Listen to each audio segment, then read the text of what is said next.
Hello everyone, and welcome back to the channel.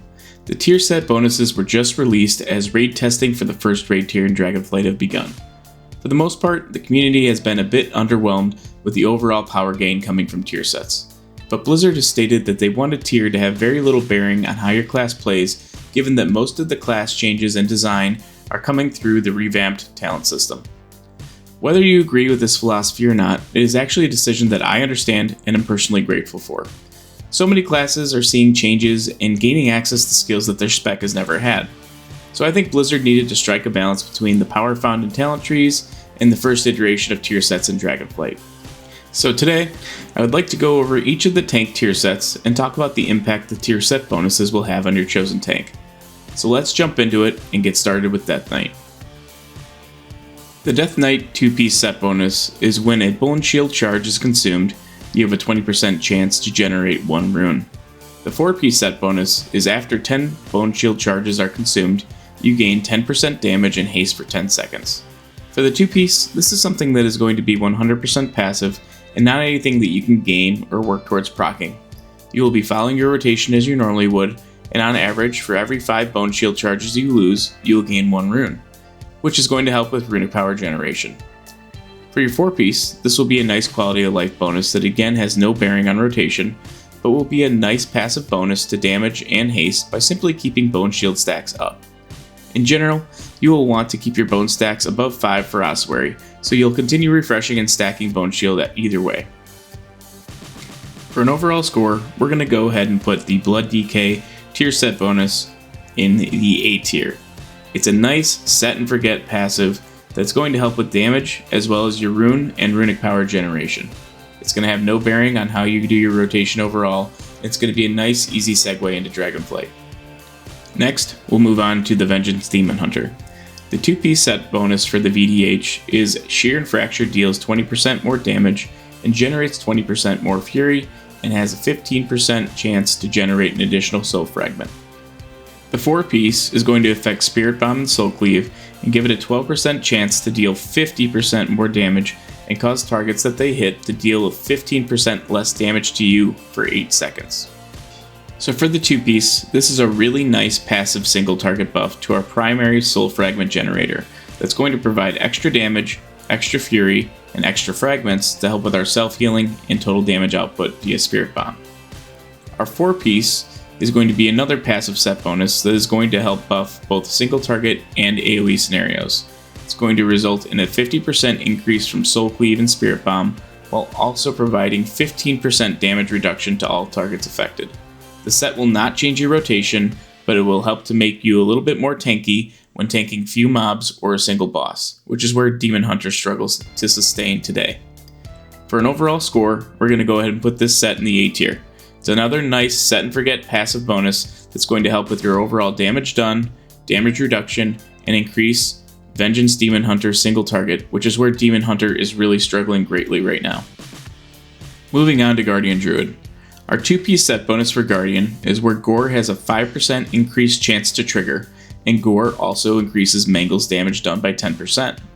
Our 4-piece is where Mangle and Thrash deal 5% increased damage, and Mangle heals you for 100% of the damage that it deals. For the 2-piece, Gore is going to allow for Thrash, Swipe, and Moonfire and Maul to all have a chance to reset the cooldown of Mangle. The 2-piece increases the chance of proccing Gore, which in turn will buff your next Mangle by 10% damage.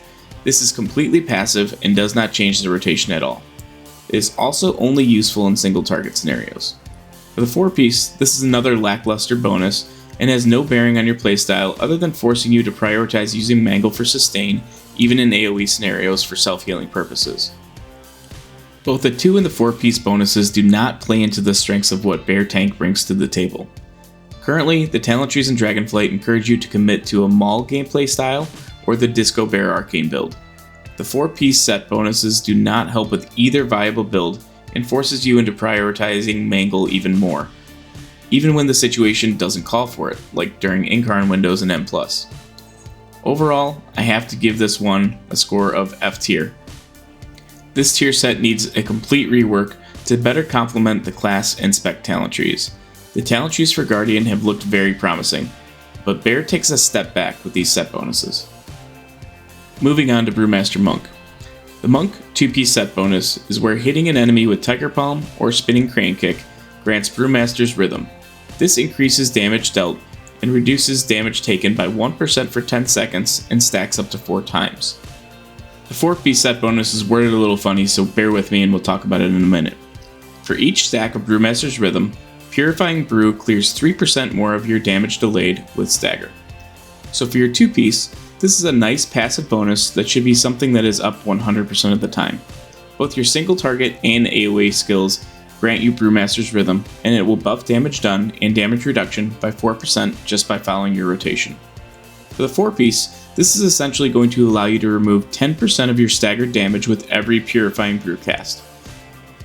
This is very strong for both Raid and Mythic Plus, and is just going to make Brewmaster feel a bit more smooth at the start of an expansion for a change. For an overall score, I'm going to go ahead and give this tier set a high ranking B. You get a minor damage buff and damage reduction with the ability to cleanse an additional 12% of staggered damage with Purifying Brew. You do not get as much increased damage as Death Knight or Demon Hunter, but the damage throughput seems like it will be there through the talent trees based on the current tuning. Let's go ahead and get into Protection Paladin. For our 2-piece, Avenger's Shield will grant you Versatility of Light, increasing the versatility of you and your closest ally by 4% for 4 seconds. Our 4-piece is where casting Hammer of the Righteous or Blessed Hammer increases your parry by a percentage for a certain duration and extends the duration of Versatility of Light by 1 second. For our 2-piece, this is not anything that will change how you play rotationally. You should have plenty of Avenger Shields popping, just like today with Divine Toll. It is unclear whether this effect will stack or not. If it does, then it will have potential to be solid with Divine Toll, but if not, then it may be pretty lackluster for a short 4-second window. The 4-piece is where the 2 set bonus could get interesting if you can get pretty good at extending the buff, especially if it stacks. You will continue to have 2 charges for Hammer of the Righteous or Blessed Hammer. The parry is nice, but extending the versatility buff, especially if the buff stacks with each Avenger Shield, could make Paladin more tanky and provide some solid burst damage windows.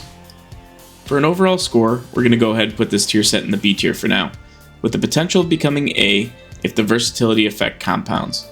This would change your rotation priority as you would work to extend the buff window with each of your hammer casts. Let's move on to Warrior now. For Protection Warrior, the 2-piece set bonus is where Revenge grants you Vanguard's Determination. This increases your damage done and reduces your damage taken by 4% for 5 seconds.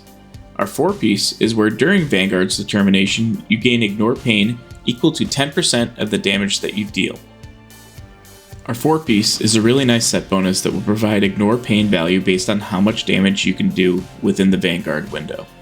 Since all you need to do to proc Vanguard is suppress Revenge, you will generally have this buff up even when you are not actively tanking. You will not really need to change your rotation to fit damage into the Vanguard window, since Revenge is core to your rotation, but you will probably want to make sure that you have this up during execute windows. This will allow Prot Warrior to contribute more damage during execute phase, since Ignore Pain will be passively stacked based on the damage that you're doing. As an overall score, I'm going to have to give this an S tier ranking. Revenge is core to Warrior gameplay, and given it is high priority for both single target and AoE scenarios, this is going to greatly help Warriors deal damage, since they will be able to dump Rage into more damaging abilities instead of just defensive. Based on how the tier sets are laid out, I have questions mostly around the Paladin kit and whether or not the effect can stack. That one is currently a head scratcher for me. Guardian Druid needs a complete rework, and it needs to be in a way that complements both their AoE and single target rotation, like the other tank set bonuses. Currently, being forced to press Mangle isn't going to feel good or natural in a lot of scenarios. If they were to rework it, then I would like to see it be built around Thrash and Moonfire, both of which provide damage reduction and damage done depending on your talent tree pathing. Brewmaster just doesn't give you the throughput that some of the other sets have, but that may be intentional given early indications from the beta that Brewmasters are in a really good place damage-wise. The other tanks have sets that help both their throughput as well as damage reduction kit, and overall feel very well designed. Even though none of these sets will change the way your character plays rotationally, I think they all provide some decent buffs in areas where they generally are weak. Buffing Vengeance single target is a really good example of this. So, What do you think about the Dragonflight Season 1 tier sets? Do you agree with how I have them ranked? Let me know in the comments below.